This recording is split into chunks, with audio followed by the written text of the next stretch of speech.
नमस्कार, आज आपण व्हेज राईस बनवणार आहे, फ्राईड राईस चायनीजवाला.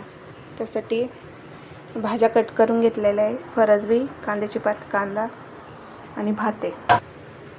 तेल टाकून घेऊया 3-4 पळी. तिचा कांदा घालून घेऊया, बारीक कापलेला लसूण, बारीक कापलेला अद्रक, फरसबी, कोबी, गाजर, शिमला मिक्स करून घेऊया आपण. कांदा पात मिक्स करून घेऊया. 1 चमचा मिरची ठेचा आहे, मिरचीचा ठेचा, अगदी थोडी साखर आहे, मिरपुडे, मीठ चवीनुसार, रेड चिली सॉस 1 चमचा, सोया सॉस 1 चमचा.